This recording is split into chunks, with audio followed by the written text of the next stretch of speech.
Are you human? My body is. This week on At the Movies, Keanu Reeves and Jennifer Connelly try to save the planet in the remake of The Day the Earth Stood Still. You know, with a little luck, this could be my ticket back on top. Mickey Rourke makes a comeback in The Wrestler. We've got the early review. You haven't the slightest proof of anything. But I have my certainty. Oscar winners Meryl Streep and Star in What Doesn't Kill You.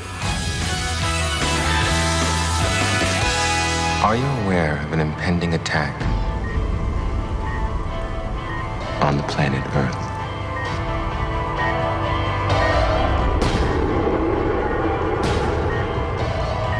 I'll repeat the question. Did you feel that? Feel what?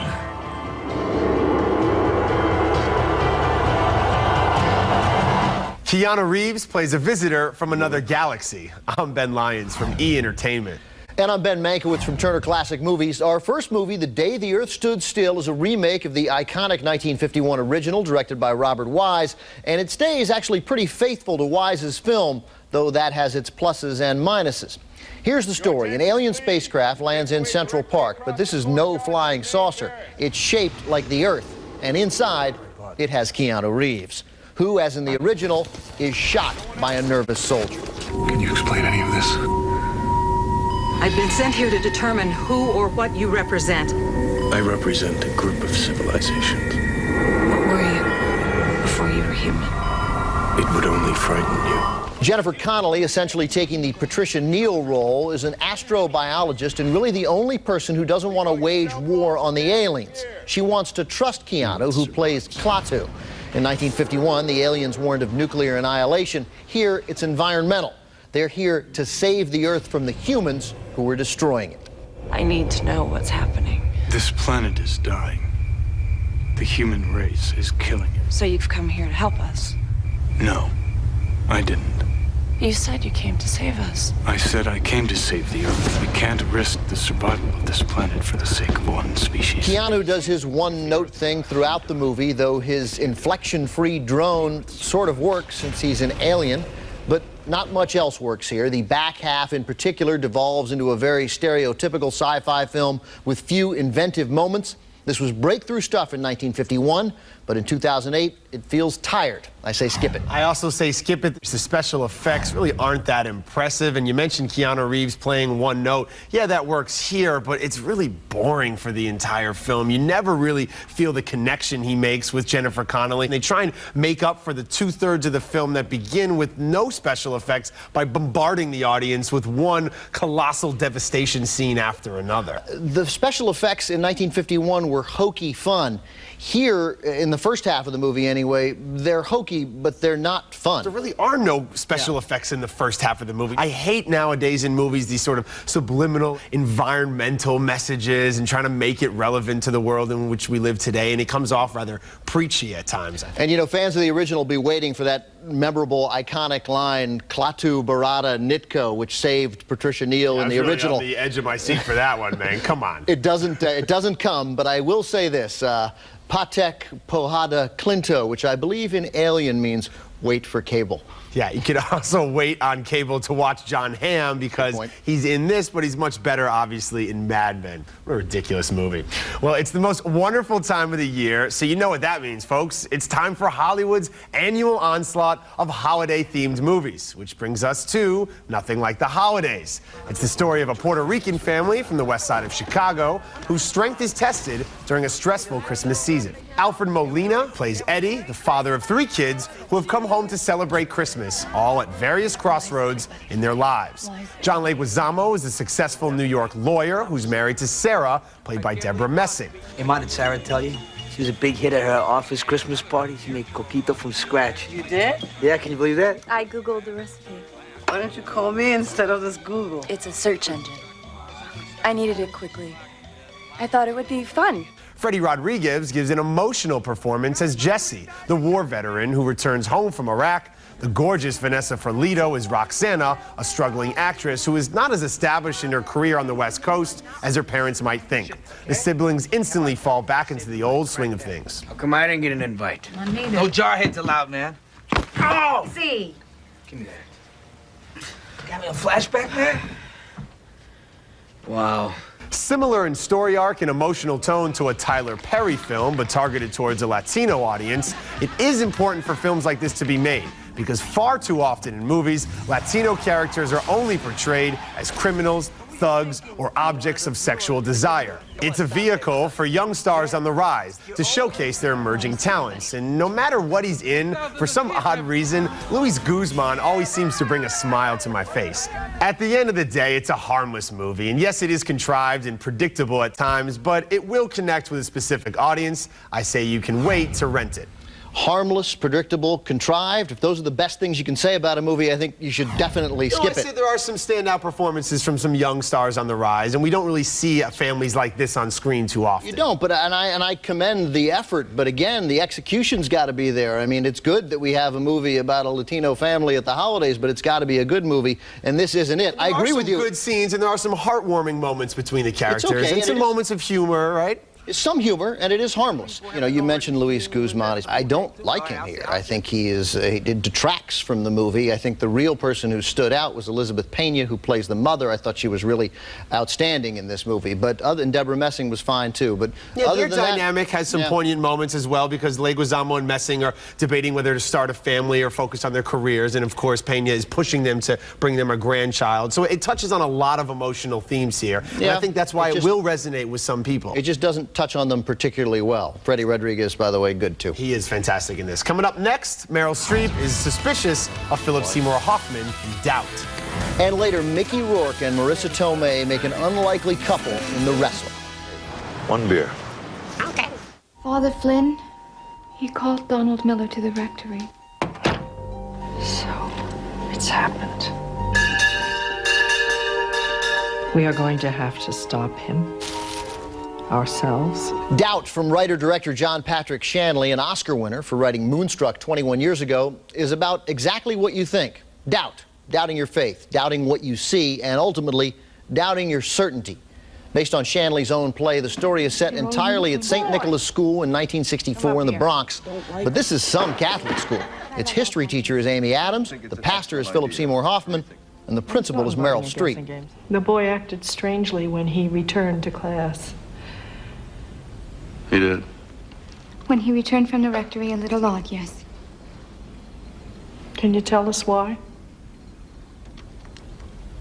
How did he act strangely?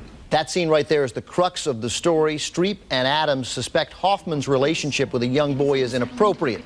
No one says it directly, but we all know what they're talking about. Do they have enough evidence to be very concerned? Yes. Do they have proof to eliminate doubt? No. You just don't like him. You don't like it that he uses a ballpoint pen. You don't like it that he takes 3 lumps of sugar in his tea. You don't like it that he likes Frosty the Snowman, and you are letting that convince you of something terrible, just terrible. All 3 actors are in top form, and this was on its way to being a very good film. So human, lacking the certainty we crave in life, but so seldom realize. Until the absolute final line, which literally made me wince. That knocked it down from very good to just good, but still, I think, worth seeing. Ben, I'm going to say rent it, because it's one of those plays that I think should have stayed on the stage. There's nothing really cinematically compelling enough for me to go out and tell people to see this movie in theaters. Yes, Meryl Streep is fantastic. She always is, as is Philip Seymour Hoffman and Amy Adams. But I felt the story doesn't really hold up for 2 hours. I agree with you on one point. It still does feel like a play. You feel like you've watched a play. But I still think the idea is compelling enough, and the performances, I don't want to gloss over them. All 3 of them are outstanding. You expect it from them, and they deliver. I think the only performance that's going to get any type of Oscar consideration, though, is Viola Davis. Even though she's only in 1 scene in the film, it's a very powerful moment, and she'll probably be nominated for Best Supporting Actress. She plays the boy's mother, goes toe-to-toe with Meryl Streep. She's very effective. I agree, that's a wonderful scene. But I think the whole idea of it, it's more than just he said, she said. We piece together the little pieces of evidence and decide for ourselves, and we are literally filled with doubt and wondering what happened. You know what's frustrating in the film, though, Mank? You don't get to hear the little boy's side of the story at all. And I felt like he was kind of pushed to the side and was almost an afterthought, even though he's the subject of the film. That really bothered me. Could have been more with him. It's still worth seeing, though. Coming up next, will Mickey Rourke get his shot at Oscar Gold for The Wrestler? We've got the early review. Plus, Ethan Hawke and Mark Ruffalo turn to a life of crime in What Doesn't Kill You. Bet there's some cash up on that counter.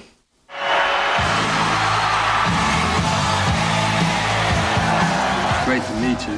1, 2,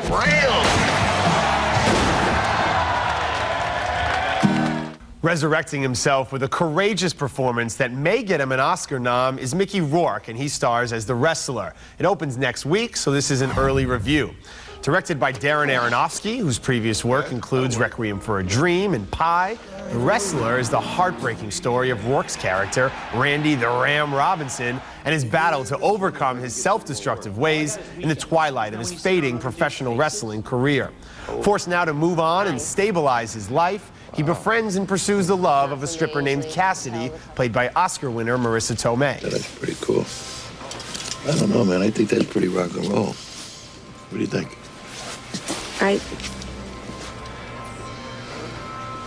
Go with your gut, man. Yeah? Yeah. The Ram has distanced himself from his daughter, portrayed by the talented Evan Rachel Wood. In this pivotal scene, he tries to make sense of the poor life decisions he's made over the years and reconnect with her as he makes peace with his career and his life. I'm the one who was supposed to take care of everything. I'm the one who was supposed to make everything okay for everybody. But it just didn't work out like that. And I left. I left you. So much of Rourke's own personal struggles and demons with unrealized potential and missed opportunity shine through this character. So at times, it's almost impossible to separate the actor from the character, but that's a good thing. The Wrestler was a surprise hit with audiences at Toronto and will surprise you if you give it a chance. A brilliant performance that makes us believe in Mickey Rourke again. This is a film that you have got to see. You won't be disappointed. You got to see The Wrestler. I agree. You have to see it. To put it simply, this is the best film I've seen this year. And I got to tell you, it's not even that close. It's #1, and it's solidly #1. Mickey Rourke is so good. And I worry that by showing the clip we showed of that scene with Evan Rachel Wood, and it's a very good scene and a pivotal scene, but this is not a melodramatic movie, and seeing that scene isolated might make you think that. This is a really impressive film. Darren Aronofsky, a real departure from his past work. I grew up loving WWF wrestling and idolizing these guys, and there's a very powerful documentary called Beyond the Mat, which sort of showcases the Jake the Snake Roberts and Terry Funk and these guys as they kind of fade into obscurity and deal with real life. And Rourke really embodies these iconic figures. And it's just, every time you want to stand up and cheer for Rourke, Aronofsky reminds us that he's got issues and demons and problems and reasons why we shouldn't admire this guy. And it's just a rich film full of life. For an industry that is so big and grand, this story is told in such small ways. To see a wrestler trying to cling to his past by himself, dragging his own suitcase in the cold across a parking lot. Oftentimes in Hollywood, the hype around a performance outshines the film, but the film holds up to Rourke's tremendous turn here as Randy the Ram. And Marissa Tomei. She's fantastic. You know, there's a group of critics who don't think she deserved that Oscar for My Cousin Vinny. That's ridiculous. They were wrong about that. She proves her salt again here. She deserves a nomination for this film. She's wonderful.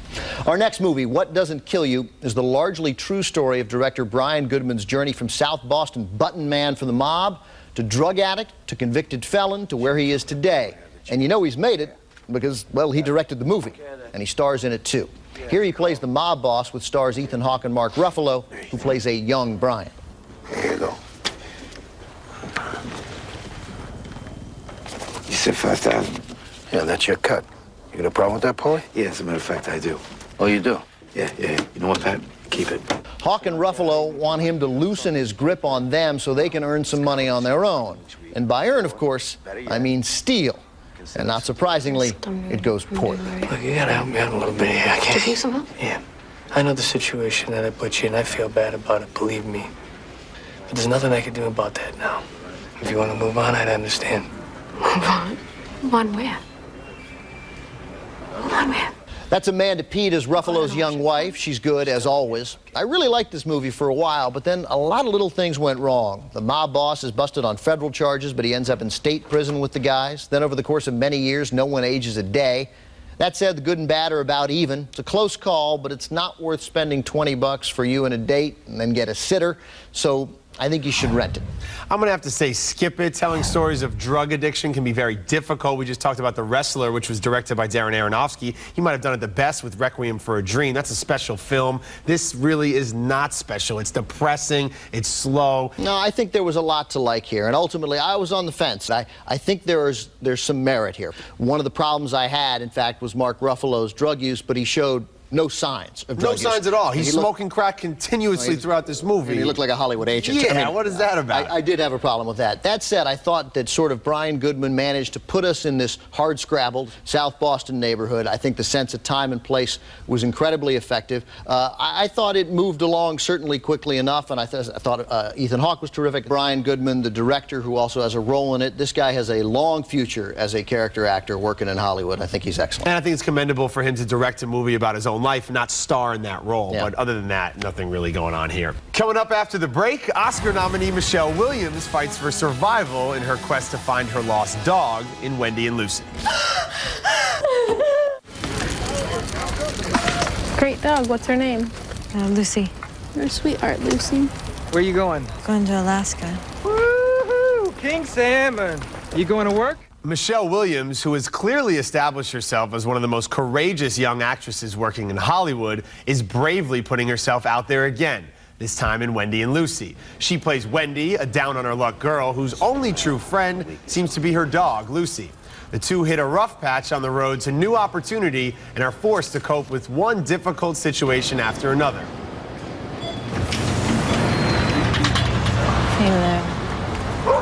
Ow! Ma'am. Ow, let go of me. I think you're forgetting something. Let go of me. I think you have something. Let go of me. All right, I'm gonna have to ask you to step inside the store, okay?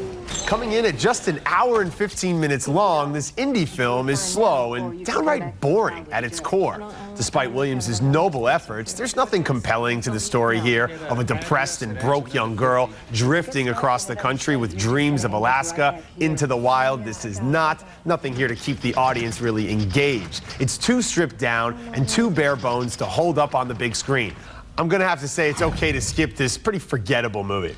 Yeah, you know, bare bones storytelling, bare bones stripped down storytelling can be terrific. It is not here, so I'm going to have to say skip it as well. I think what was interesting about this movie is that, you know, frequently movies are missing a third act. This movie is missing the first act. We are never given a reason. Terrible things happen to this girl. We are never given a reason to care. Why is she in this position?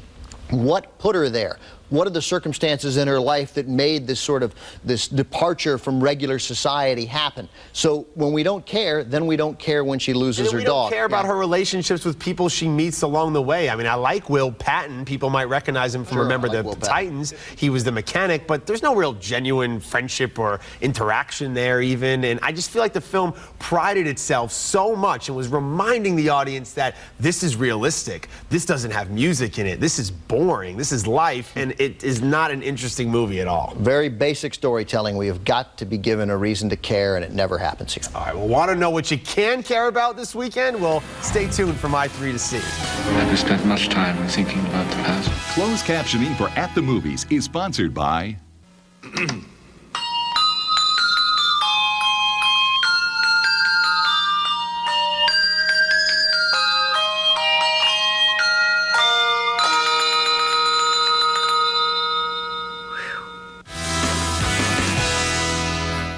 Hotel provided by Park Hyatt Chicago, Chicago's award-winning hotel and luxury dining experience, located in the heart of Chicago's Magnificent Mile on Water Tower Square. All right, let's recap the movies on this week's show. We both say you can skip The Day the Earth Stood Still. I say you can skip Nothing Like the Holidays. Ben says rent it. I say see Doubt. Ben says rent it. We both say see The Wrestler. It opens next week. Best movie of the year. I say rent What Doesn't Kill You. Ben says skip it. And we both say skip Wendy and Lucy. Mank just told you the movies we reviewed this week, but of all the films out right now, here are the 3 you have to see. Normally on the show, we have time for movies out on DVD, but with so many movies in theaters right now, we had to skip it. So I'm going to make sure to recommend a DVD this week. At number 3, it's Horton Hears a Who. It's with Steve Carell, Jim Carrey. I think audiences both young and old will love this animated tale. At number 2 on my list, it's Frost Nixon. Both Ben and I love this movie. It's the story of David Frost's interviews with Richard Nixon. It's directed by Ron Howard and features great performances from Michael Sheen, Frank Langella, and Kevin Bacon. Sure to be one of those films that's nominated come award show season. And at number 1 this week, it's The Reader. It stars Kate Winslet and Ray Fiennes. It also stars David Cross, a young actor who gives a phenomenal performance. A very powerful film that's kind of been flying under the radar right now, but I definitely think you should see it. Good choices all. That's it for now. Remember, we are always online at themoviestv.com. We'll leave you with a look at some movies coming up over the next few weeks, and until then, we'll be at the movies. I never had a Red Bull before, but I had a Red Bull last night. I really like Red Bull. Yeah, you seem a little hyper. I haven't treated myself very well. Start now. The perfect gift just got even better. For a limited time, buy a $25 IHOP gift card and get $5 off a future visit. IHOP. Come hungry, leave happy. My Bliss? Blistex Complete Moisture. A rush of moisture lips can feel. And it feels great. Discover Bliss. Discover Blistex. Bring home the biggest film of the decade. The Dark Knight. Buy it today on Blu-ray and DVD. The rhinovirus, a leading cause of the common cold. Why just cover up the symptoms of your cold when you can get over your cold faster with Zicam?